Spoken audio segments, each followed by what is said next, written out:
Oi, gente! Agora a gente vai receber a Amanda. Ela é formada em design pela UENG e ela tem o estúdio Akabashi. Ela vai apresentar a palestra Enriquecendo Escolhas de Cores em Projetos de Design. E aí vocês podem ir mandando nos comentários as suas perguntas, que aí no final ela vai ter uns minutinhos para responder para vocês. Amanda, muito obrigada por aceitar nosso convite e é com você.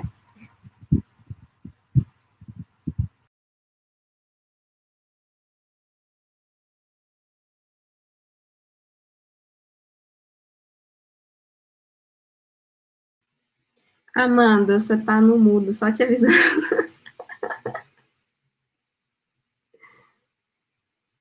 Ativa aqui embaixo.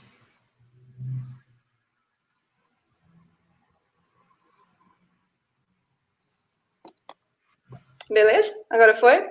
Rolou. Tá, beleza.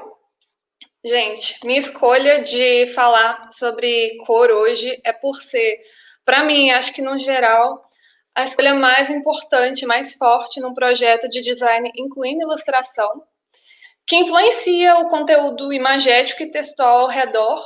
E é a primeira informação que a gente processa, né? Quando a gente bate o olho, a cor é a primeira coisa que a gente reconhece e reage. Meu nome é Amanda, eu tenho 23 anos, sou formada em design gráfico pela Escola de Design da UENG e a cor é meu lugar de conforto. Eu tenho um asco de ficar desenhando logo, tenho preguiça de escolher fonte, mas quando eu quero dar uma relaxada durante o processo, eu vou montar a paleta cromática.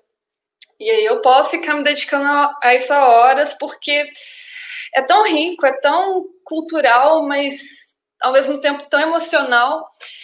E, bom, aqui eu quero passar um pouco das minhas maneiras de escolher cor, de montar paletas, falar um pouco sobre o meu processo, meus métodos e soltar algumas reflexões, alguns pensamentos.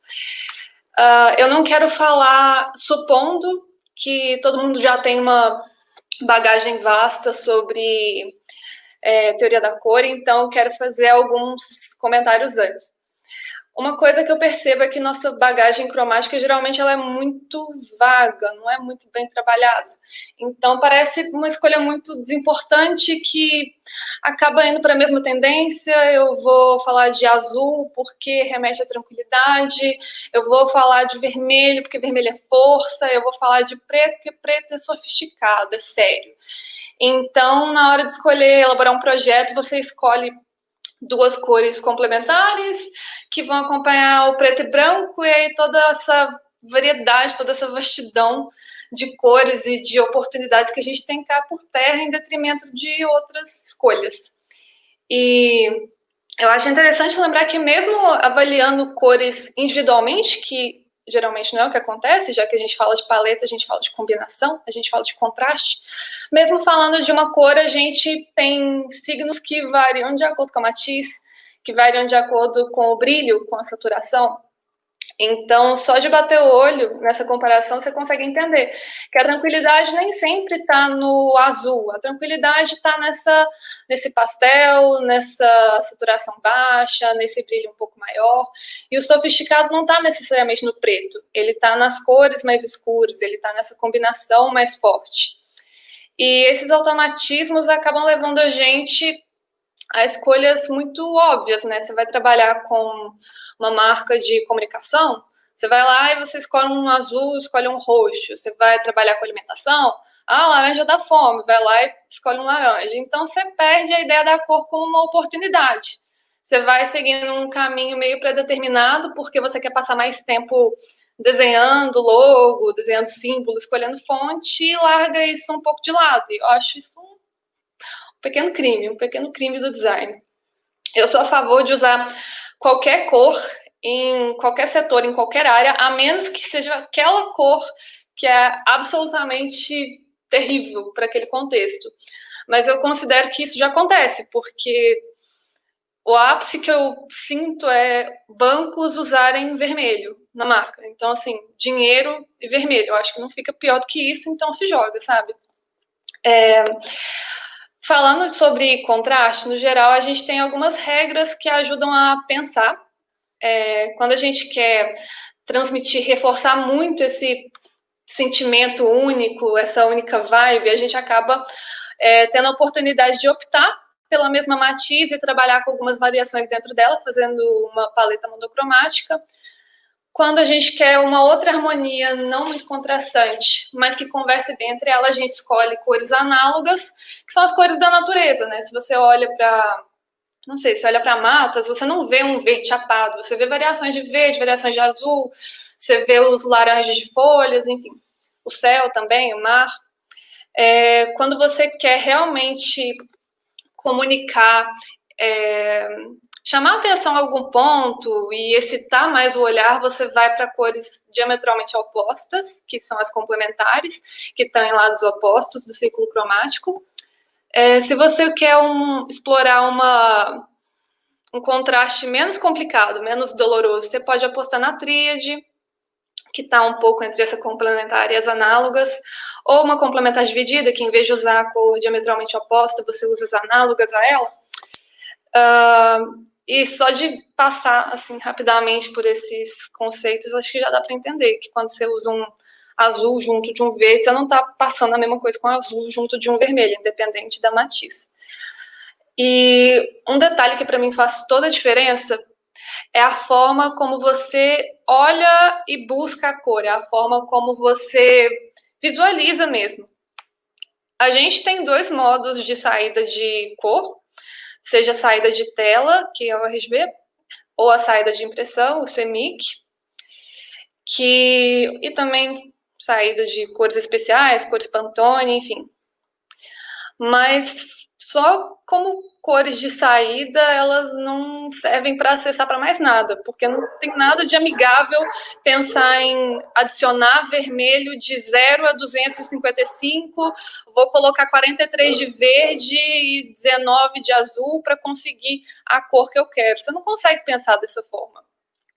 Agora, uma maneira que eu visualizo, que para mim é a melhor de todas, é pelo HSB.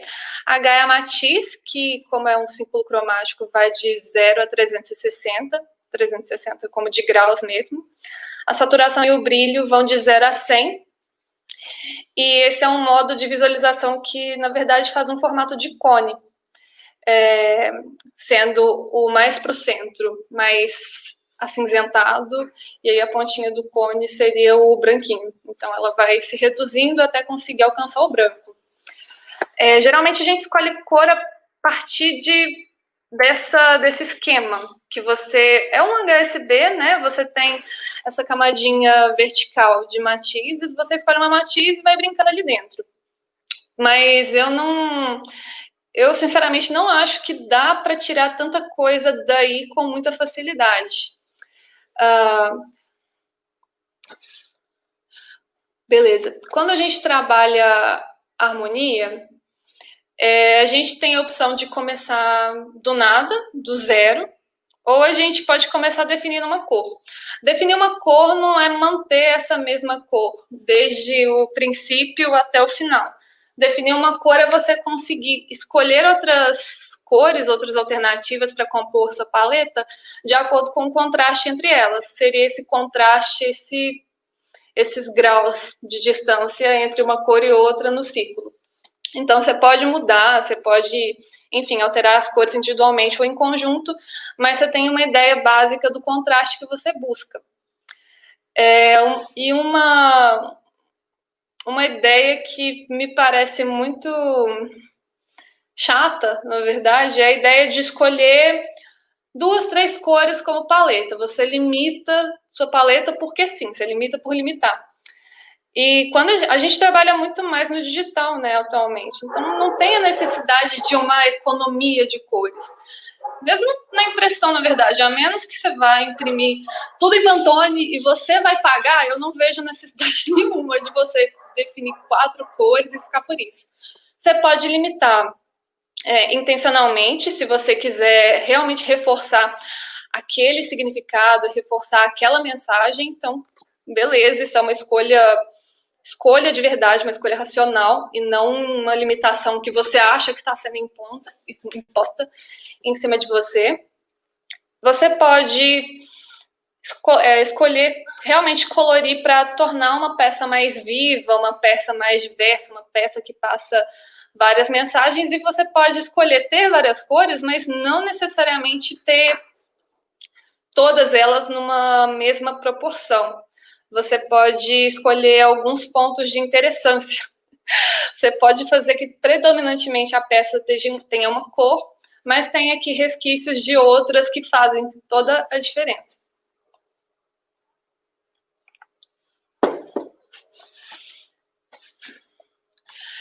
Um detalhe que também me parece um tanto automático é a escolha de preto e branco. Eu não uso preto e branco, geralmente. Eu não gosto de usar preto e branco. Eu acho que isso é uma dica interessante de se dar. Preto e branco é evitado até no meio físico, na verdade, né? Se você for pensar, quando você compra um livro, você geralmente pega páginas um tanto amareladas. Você não lê um livro em páginas brancas e fonte preta, porque isso é um contraste muito alto, ele chega a incomodar os olhos.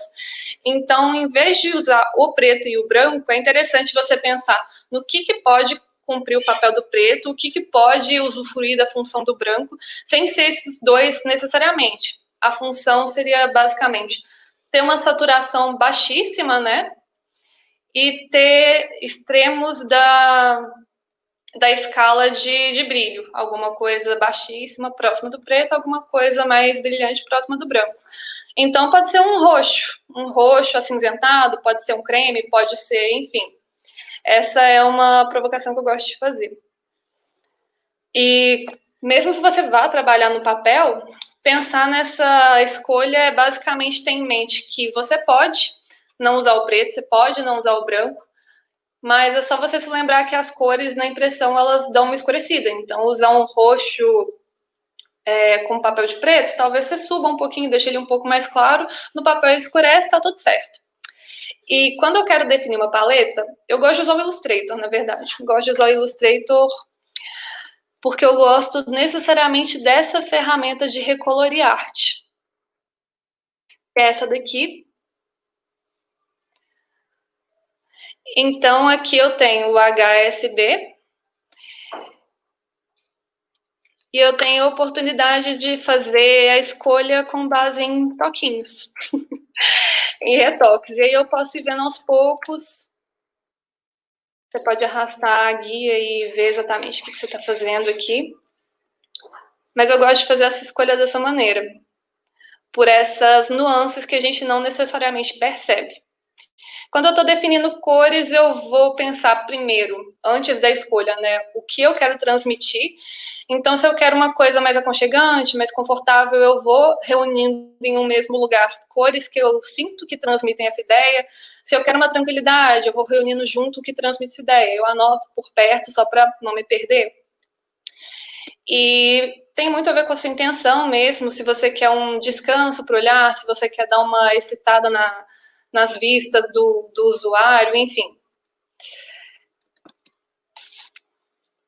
E quando a gente está aqui desdobrando uma matiz, você não necessariamente precisa escolher só variações de brilho, variações de saturação. Você pode dar uns ajustes na matiz para você conseguir ter todos esses contrastes que vão te ajudar a compor peças no final. Seja isso para preservar uma leitura ou simplesmente para você ter mais alternativas. O baixo contraste, por exemplo, dessas duas da direita, tem o seu valor. Você não precisa ter duas cores necessariamente muito contrastantes para você criar um projeto. Elas têm algumas utilidades que pode ser usar um gradiente ou fazer uma ilustração que funcione como uma textura, um plano de fundo, alguma coisa só para não deixar tudo extremamente chapado. E talvez você tenha um pouco de dificuldade de entender como esses contrastes funcionam na prática, mas basicamente você pode ligar a algum tipo de filtro preto, de preto e branco, que você está assim, anulando o valor da matiz e entendendo um pouco mais do que pode ser usado de qual forma. você consegue ver mais claramente que a cor central ela é mais escura, e com a segunda, com a terceira e com a quarta, ela pode funcionar como um texto. Ela pode ter um texto dessa cor em cima da outra que a leitura não vai ser comprometida. E outra coisa sobre cores, que eu esqueci de mencionar, é que individualmente elas podem parecer um tanto quanto sem graça, mas às vezes elas apenas funcionam bem com alguma outra, né, com uma questão de contraste, fazendo o papel daquela matiz importante. Por exemplo, aqui você tem um rosa, dois rosas, na verdade. Tem dois tons de rosa, de vermelho. Esse da esquerda, ele pode passar uma informação meio de cinza, por causa dessa proximidade com uma cor mais viva, mas quando você vê com o verde, já faz toda a diferença e você pode ter, na verdade, só essa quantidade de informação de vermelho na sua peça, que é diferente de usar um cinza super apagado. Então, é uma outra questão. Essa coisa do contraste sendo visto como preto e branco, você pode ver no Photoshop de duas maneiras. Você tem aqui necessariamente o filtro preto e branco, né? Que você pode ligar e desligar à medida que você estiver fazendo a sua escolha. E você também pode colocar um retângulo preto usando o modo de mesclagem matiz. Aqui, ele está aqui embaixo. Funciona da mesma forma. No Illustrator, a mesma coisa. Você pode criar uma camada e fazer esses testes. Isso é bem um auxílio mesmo, não é uma coisa que te salva, mas pode ajudar bastante. Agora, você também pode pensar numa lógica inversa, principalmente se você estiver trabalhando com projetos a serem impressos. Se você vai fazer um editorial, vai fazer um cartaz, você vai ter alguma facilidade extra se você começar a pensar no final. Então, se você já souber os papéis que tem à disposição, talvez você tenha um desses mostruários em Fedrigone aí na mão, você pode pegar, olhar os Color Plus, olhar todas as cores que você tem ali disponível e tirar uma foto, usar o conta-gotas, usar um aplicativo para conseguir extrair aquela cor. Significa que quando você for participar da produção do projeto, você já tem ali um norte, você já tem alguns papéis à sua disposição que vão te ajudar a suprir essa demanda. Mas escolher cores a partir do que você vê não é um caso restritivo para impressão, para produção, porque você pode simplesmente gostar de cores que você tem ao seu redor, pela sua casa, artes por aí, e você pode capturar aquilo e guardar e fazer um inventário de paletas. Você pode usar o aplicativo da Pantone para fazer isso. Você pode apontar a câmera ao seu redor ou subir fotos da sua galeria, que ele já vai gerar uma paleta automática e você pode ficar arrastando conta-gotas e variando dentro daquela imagem. Como é o aplicativo da Pantone, ele está automaticamente convertendo aquela cor que você selecionou, que está centralizada em uma cor da paleta, em uma cor Pantone. E você também pode jogar uma foto no site do Adobe Color, que eu vejo muito designer falando mal, mas ele está até bem bacana, assim, ele deu uma melhorada. Ele tem até uma aba de acessibilidade que vai avaliar o contraste cor de texto com cor de fundo, tem mais opções de harmonia de cores, tem mais opções de paleta pré-determinada, né, de acordo com esses ângulos dentro do ciclo cromático. E mesmo o próprio site da Pantone, se você chegar lá do zero e quiser explorar, a partir de uma ideia de matiz que você tem, você vai de novo ver cores que você pode não ter gerado na sua cabeça. A sua cabeça não é um computador, a sua cabeça não vai chegar em todas as cores existentes e nem encontrar de primeira aquilo que você gostaria, aquilo que você está procurando, mas não sabe exatamente o que é. Então, abre, vai dando uma rolada. Tem essa questão de que cor tela, sem ter uma cartela Pantone em mãos, você não vai ter a certeza de que você está vendo na tela é exatamente o que você vai ter impresso. mas não importa. Não importa, eu estou pensando muito mais no RGB e na restrição tela do que na questão de impressão de cores. E eu costumo usar, na verdade, até o site da Souvenir. Existe uma situação, eu moro numa casa com paredes verdes. E aí teve um momento da pandemia que eu pensei que eu ia pintar paredes. E aí eu abri o site da Souvenir, fiquei lá olhando, achei a cor que é dessa parede, e abri o Photoshop, fiquei printando e jogando um monte de cor que poderia funcionar. E aí quando eu fiz isso, eu percebi que mesmo o site de tinta de parede, site de tintas em geral, pode servir para fazer isso. Eu costumo fazer escolher algumas matizes, fazer uns prints e jogar aqui. Aqui tem cor de parede, aqui tem cor do site da Pantone. E eu fico assim mesmo, eu fico noiadíssima vendo essa diferença. Eu fico noiadíssima vendo micro nuances, que é, na verdade, o papel da roda de cores aqui de cima, que é o que te ajuda a fazer essas pequenas modificações de acordo com sabe-se lá o quê, de acordo com o seu sentimento, para ver o que vai sair dali, o que pode sair dali. Ah, não, tá muito apagada. Ah, não quero muito verde, talvez um tiquinho mais amarelado. Enfim, você consegue ficar brincando com essa ferramenta com auxílio desses pequenos nortes, pequenos lugares de onde você pode cavucar cores.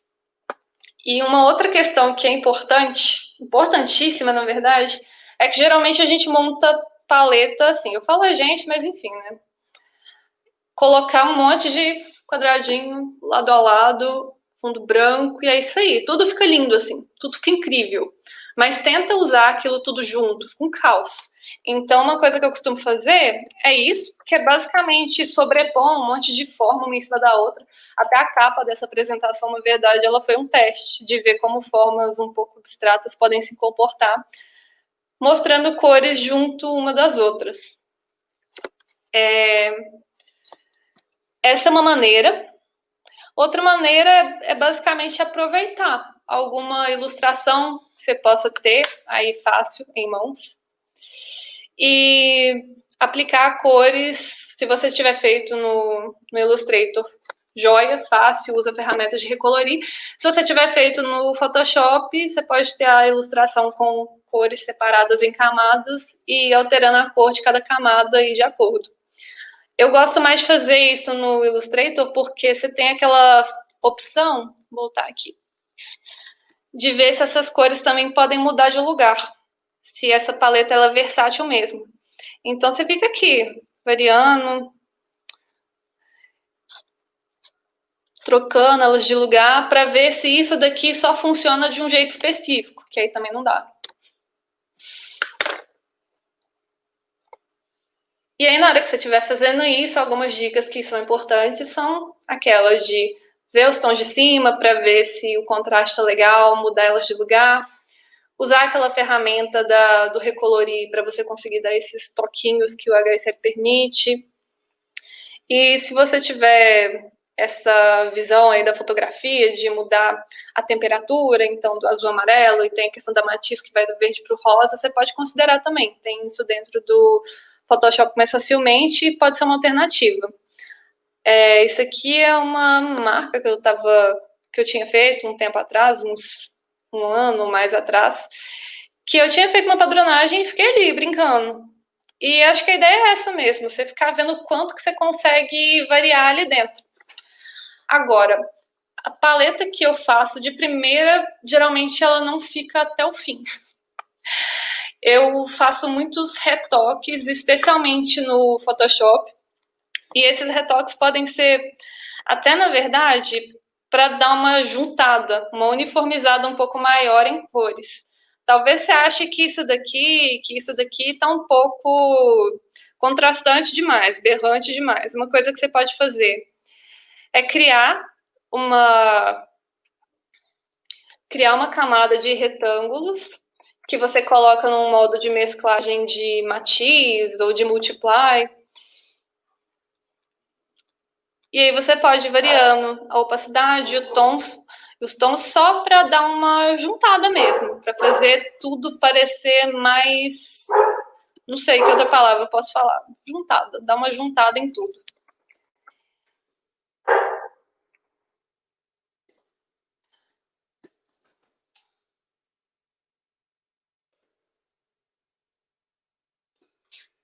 Aqui, por exemplo, eu coloquei um retângulozinho esverdeado. Então, se você olhar, pode não ser muita coisa.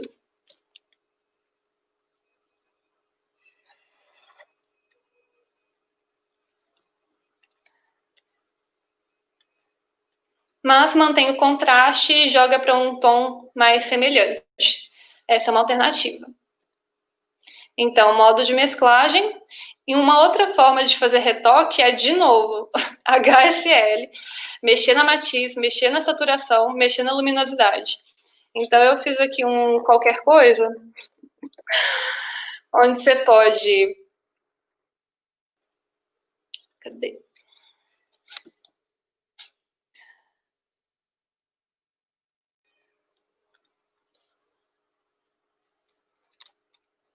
Aqui. Você pode ficar correndo aqui. E avaliar o que fica mais interessante. Geralmente eu não saio muito desse eixo aqui, mais 30, menos 30. Eu costumo ficar meio que nessa meiuca aqui mesmo. Você pode mudar todos os tons de uma vez. E você pode mudar de uma só. Aqui, no caso, eu também tinha mudado dessa especificamente. Tem esse recursozinho aqui, que você aperta, você ativa apenas essas alterações apenas na camada abaixo, que também ajuda bastante. Às vezes você não quer mudar o tom de tudo, às vezes só uma cor ali no meio tá te incomodando, e assim segue.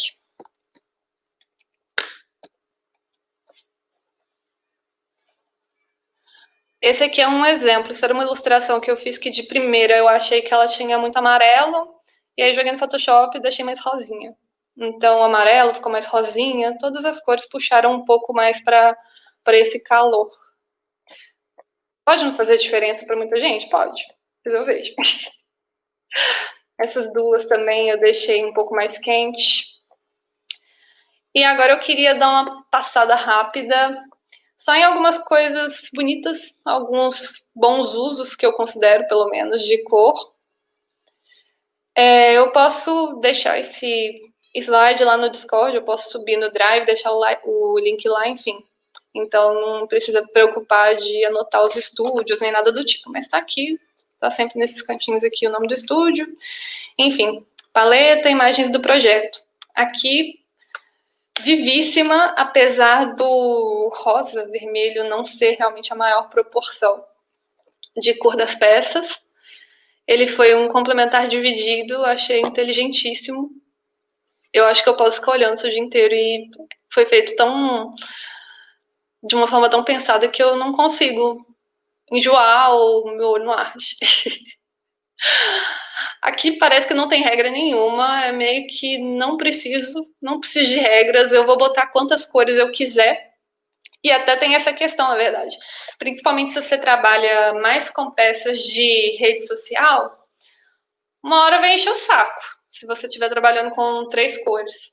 Você vai pegar um bode dessas 3 cores e vai ser isso aí. Então, se você tem uma paleta maior, você tem a possibilidade de criar mini paletas para alimentar seu projeto.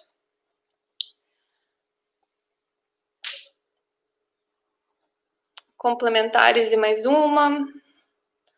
1 zilhão de cores, que sabe-se lá. A pessoa definiu esse creme de fundo e isso foi inteligente, porque permite incorporar todos esses tons pastel, infantis, e deixar tudo vivo e alegre, mas sem sobrecarregar. Aqui tem alguns tons análogos, também análogos. Algum jogo de complementares. Mesmo caso do escolher micropaletas para suas peças. Essas peças vistas individualmente não têm todas as cores definidas para esse projeto. Essa eu gosto muito, que ela tem uma cor muito viva, esse laranja, que, na verdade, ele não parece tão vivo quando você extrai. Ele parece quando você está com o contraste, né, com o verde escuro, com esse azul petróleo, enfim. E ele é usado numa proporção tão pequena que virou o ponto de interessância do produto, da imagem, do projeto. Projetos físicos, possibilidades de cores. Outra impressão que também te permite. Editorial pode também. Complementares que não estão gritando porque tem um trabalho bom com brilho e saturação. Aqui era quase uma tríade, mas ainda bem que a pessoa não botou um amarelo ali. E a proporção de azul é baixíssima. Se você for ficar olhando para o azul o tempo inteiro, você vai ficar irritado. Mas quando você olha assim como um todo, não está focando numa parte específica, tá tudo bem. Jogo de análogas. Mais análogas. E agora só 3 nominhos que tem um uso de muitas cores e cores vibrantes interessantes. Eu não vou falar esses nomes, que eu vou falar errado, com certeza. Esse aqui eu falo, William Santiago. William Santiago é brasileiro, ele é incrível. O trabalho dele é maravilhoso, super colorido. É uma referência absurda. Tem tanta animação também que serve de referência de uma forma maravilhosa. Steven Universe, eu acho que eu já pausei a série, pausei o desenho tantas vezes para tirar print de cena e ficar extraindo as cores, só para ter aquela referência. Só que é aquele negócio, quando você extrai a cor, perde a interessância, porque o que está tornando ela incrível é estar ali, composta no meio de tudo aquilo. Então, presta atenção nas coisas que você assiste. E é interessante você montar esse seu repertório de cor pensando no que faz o seu estilo. Então, você pode abrir... O Design Seeds, ele é bem conhecidinho, principalmente dentro do Pinterest. Todo mundo deve ter visto 1 zilhão de vezes. Paletas extraídas de foto. Quando você abre o site, na verdade, você pode escolher uma matiz e vendo várias maneiras que paletas extraídas de imagens podem ser montadas a partir daquela cor específica. Além disso, tem esse Colors que eu não curto muito, mas em geral gosto, porque você fica gerando paleta só de apertar a barra de espaço. Você pode travar uma cor porque não gostou muito dela e, enfim, fica variando o resto. O site da Souvenir. E vai guardando suas referências. Tem esse Instagram que chama Color Palette também, que você pode ver paletas um tantinho maiores, vindas de cenas de filmes, vindas do cinema. E quando você estiver vendo esse tipo de coisa, você guarda. Eu guardo no Behance, eu guardo no Pinterest, eu guardo no Instagram, eu guardo em toda a rede que me permite fazer uma pastinha para guardar. Um pouquinho fora do assunto, porém nem tanto. Tem um podcast que chama Bobagens Imperdíveis, que é de uma escritora, então ela tá ali contando histórias. Esse podcast do Azul, ele é incrível.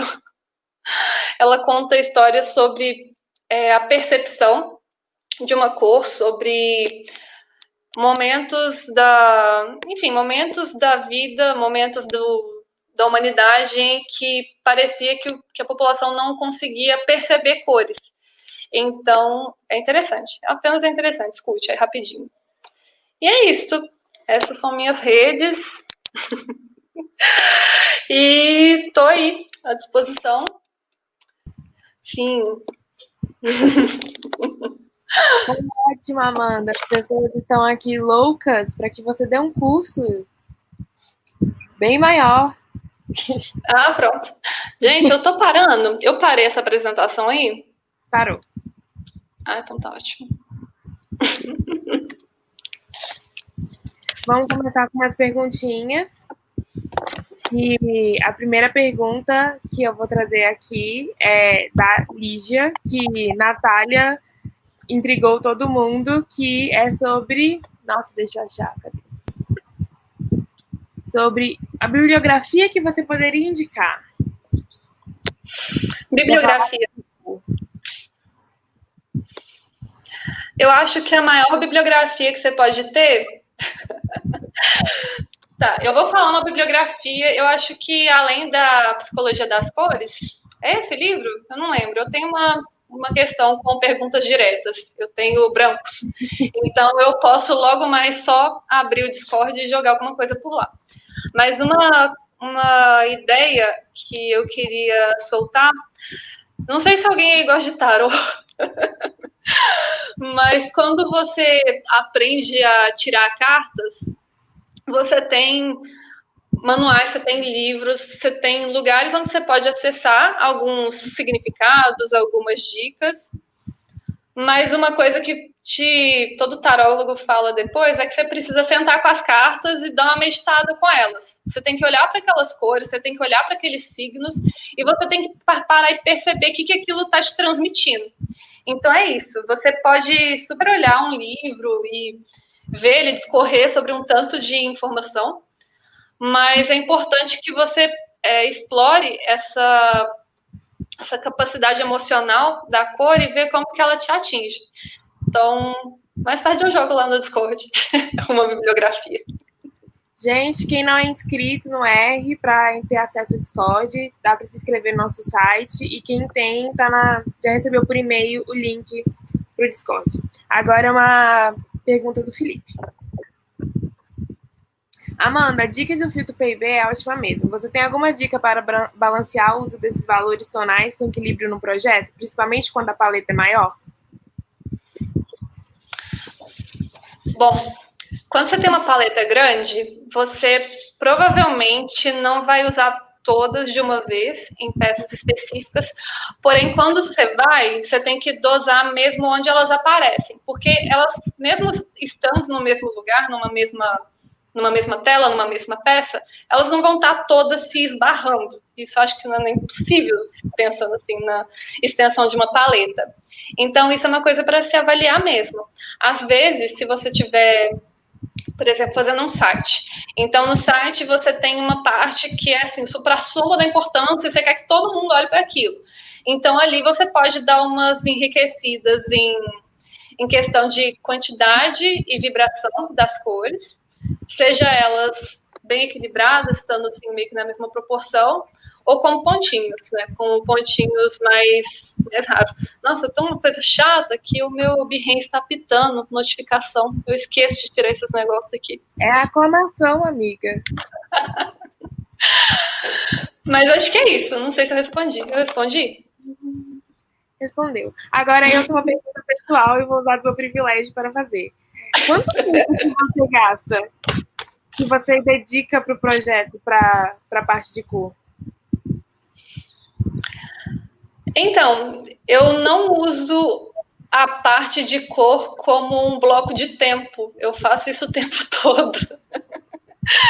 Então, quando eu estou angustiada, eu vou fazer cor. Quando eu estou satisfeita com as outras coisas, mas não muito com a cor, eu fico lá mexendo.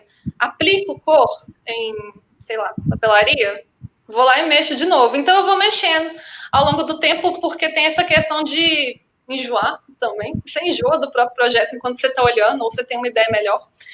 Então, não tem um momento. Mas eu acho que, no geral, quando eu defino marca, por exemplo, eu gosto de pensar um dia. Um dia para ficar ali. Cor. Só na cor. Bom, vamos olhar aqui. Marcela, quer entrar na sua cabeça para entender qualquer não coisa? Não queira. Cabeça é o esgoto da sociedade, ela é terrível. Tinha visto uma aqui.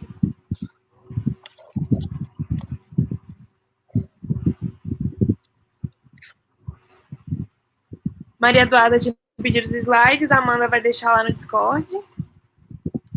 Inclusive, tem como jogar o PDF lá purinho? Ou pelo Drive, você sabe?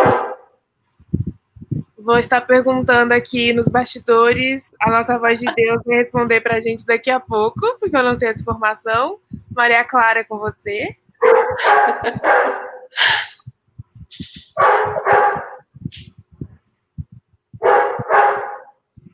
E muita gente comentou aqui sobre não ter isso na faculdade.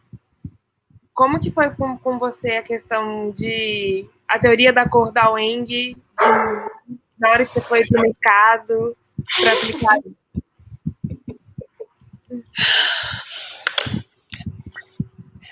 Confesso que eu não sou uma referência porque eu não fui uma boa aluna. Então, assim, eu lembro desse tipo de abordagem sobre a parte cultural de uma cor e a parte emocional de uma cor, mas o que eu tenho no fundo da mente é muito um lugar meio comum que quando você joga significado das cores, Google Imagens, você tem lá uma imagem zona grandinha, cada setor é uma cor e cada setor tem uma série de palavras, de informações que podem ser transmitidas com aquela matiz. Então, assim, a minha sensação geral é essa. É muito na prática mesmo. A Natália me mostrou que eu perdi a pergunta da Lígia, e aí ela me relembrou. Desculpa aí, Lígia, fui uma péssima mediadora. É que se a biografia saiu da sua cabeça maravilhosa, as palavras de Natália, como que você chegou nesse ponto? Como que você desenvolveu até chegar nessa visão? Eu acho que é tanto uma questão de gosto e de ficar brincando que acaba sendo isso mesmo. Deve ter gente que... Deve não, né? Tem gente que tem essa relação com tipografia. Então, escolhe fontes e faz escolhas de paletas tipográficas incríveis que eu olho e eu fico... serifa, sem serifa. Mas a minha relação mais forte é a relação com cor. Então, se eu não estou satisfeita, eu vou ficar ali brincando. E essas ferramentas, elas ajudam muito a meio que treinar seu cérebro de alguma forma. Então, quando você percebe que... Quando você faz esse caminho inverso, de ver imagens e usar o conta-gotas e tentar extrair cores de imagens, e você vê que as cores extraídas não ficam tão interessantes assim, você meio que vai entendendo que é bom dar chances. É bom dar chances para tudo. E, fora isso, é muita teimosia mesmo. Eu já estive em alguns lugares trabalhando e fazendo parceria em alguns projetos onde cor era muito... não, larga isso para depois. Não, isso daqui tem que ter verde, isso aqui não tem outra alternativa. E eu ficava sempre muito brava. E o que eu faço nos meus bastidores é não me contentar. Não me contentar com essa birra dos outros ou essa falta de atenção, de investimento nessa parte. Sério, quando você olha, você não vê primeiro um texto, você não lê tão rapidamente quanto você percebe uma cor. A velocidade com que você absorve uma forma não vai ali necessariamente estar mexendo com as suas emoções. Eu gosto de emoções, então gosto de cor. É isso aí.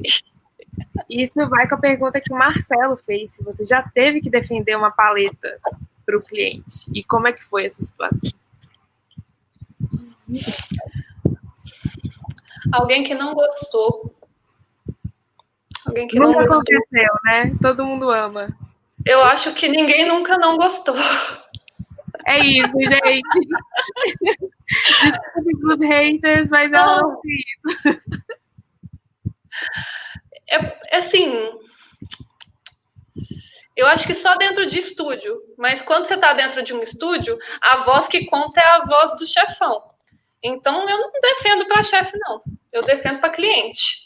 Chefe enfiou na cabeça que tem que ter o azul e tem que ter esse tom de azul, e eu posso falar, não acho que isso funciona, e ele fala, não, funciona assim? O chefe falou, então é isso aí, né? Eu não discuto com o chefe. Eu converso com o cliente. Mas eu acho que só cor mesmo, tá? E nem é porque eu tenho um portfólio grande. Eles geralmente brigam com outras questões.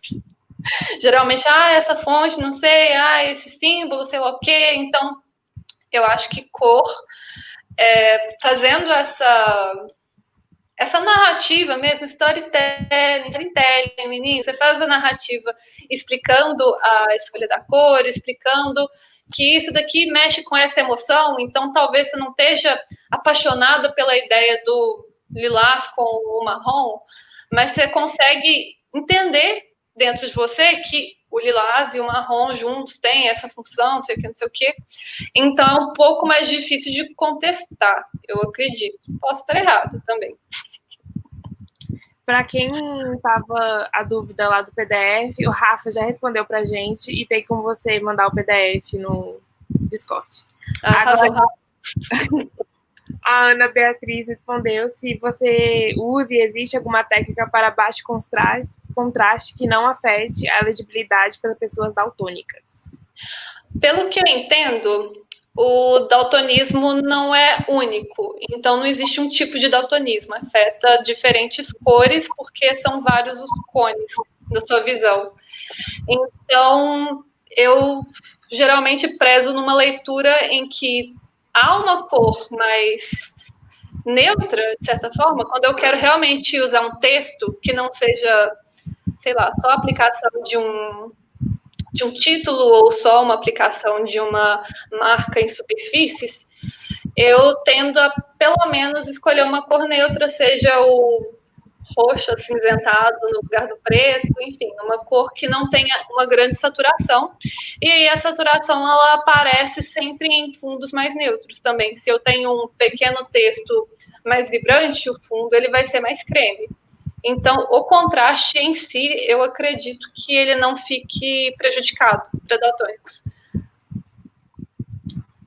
Então é isso, gente. Agora, Amanda, faça uma propaganda das suas redes, de como te contrata para fazer esses trabalhos maravilhosos.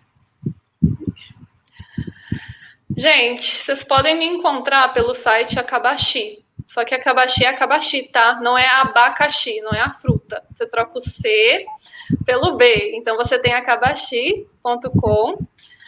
Instagram é Akabashi Studio, sem o E, S mudo. E Amanda Monte. Instagram, Behance, resto dos lugares. É isso aí. Então é isso. A produção tem uma pergunta. Ah, tudo bem, Deus, fala. A produção quer saber se tem uma diferença entre montar paletas de cores quando é para projetos pessoais seus ou quando é para um projeto de algum cliente. Sim, quando é projeto pessoal, eu não me importo com nada além do meu gosto. Na verdade, quando eu monto o projeto para um cliente, eu tendo a fazer perguntas antes do tipo, tem alguma coisa que você não quer ver de jeito nenhum? Você tem assim, um ranço muito grande de amarelo, então não pode ter amarelo? E aí, com base nessas perguntas, eu posso ver se eles fazem questão de alguma cor ou fazem questão de fugir de alguma cor e fazer algumas escolhas baseadas nisso. Às vezes eu peço para mandarem referências do tipo, se você viu alguma coisa bonita, quiser me mandar e achar que isso representa alguma coisa que você quer passar, me manda e me explica. Que é uma maneira de tentar entender o que se passa na cabeça de outra pessoa. Porque por mais que seja a cor tem esse aspecto emocional forte, não é como se fosse transmitir para todas as pessoas a mesma coisa da mesma maneira. Então, é bom você tentar entender um pouquinho do funcionamento da cabeça das pessoas. E acho que é isso. Para projeto pessoal, eu faço a mesma coisa, porém comigo mesma. No caso, eu não tenho restrição com cor nenhuma e não faço questão de nada. Eu começo de alguma cor e vou brincando. Não necessariamente seguindo conceitos, não necessariamente indo atrás de um significado específico. Mas, gente, design não é universal, design não é maciço. Se você quiser um pós-conceito, você consegue um pós-conceito. Então, eu acho que é muito mais o trabalhar a sua própria percepção. Você vai brincando, você vai alterando.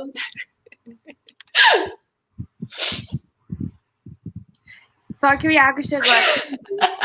O Daniel estava ontem na sua oficina. Daniel, você tem um fã agora, Amanda. Daniel é incrível também.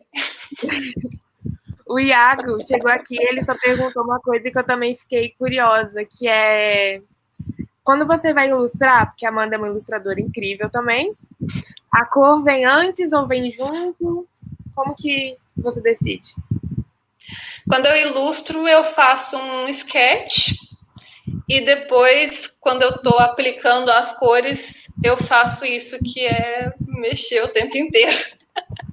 Como no Photoshop, eu faço tudo no Photoshop. Eu odeio vetor, tá?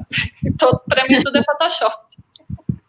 Quando eu estou no Photoshop, eu faço cores em camadas separadas e às vezes até dou uma pensada assim no Illustrator e, não sei, às vezes pode entrar esse verde clarinho, não sei o quê, e copio e colo, deixo a paleta lá no cantinho do quadro do Photoshop e vou tentando aplicar, mas eu geralmente fico irritada porque é aquilo, quando você tem um monte de bolinha lá no Illustrator, você tem uma peça, quando você tem uma ilustração, você tem uma coisa completamente caótica, então ela vem depois do rascunho e vai sendo alterado o tempo inteiro, do começo ao fim. Nossa, agora vou usar o meu privilégio de novo. Você trabalha montando fisicamente paletas? Não, acho que não tem nem como. Como eu indiquei aquele aplicativo, às vezes eu saco ele e tiro a foto e guardo uma imagem. E fica meio que por isso. Eu envio essa foto para mim mesma e jogo ela num programa e guardo essas paletas. De vez em quando você abre o meu computador e tem um arquivo do tipo paletas incríveis demais para serem desperdiçadas. Tipo, e aí você vai ver esses troços meio que jogados ali. Mas eu acho que a facilidade digital e a facilidade RGB é tudo.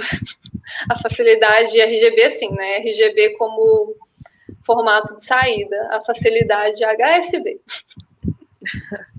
Pois é. E a gente vai finalizando, porque no final a gente tem 102 assinaturas para o seu curso online. Então, você pode já abrir, tá? Socorro. Quando você fizer isso, você já tem os e-mails de todo mundo do R para você enviar o seu curso. Amanda, de novo, muito obrigada por dar o seu tempo pra gente, doar, né? E hoje, ontem, muito incrível, você é muito incrível, a gente está muito agradecida. Beijinhos. Obrigada, Vives. Obrigada, Dinalva. E é isso aí. Tchau, gente.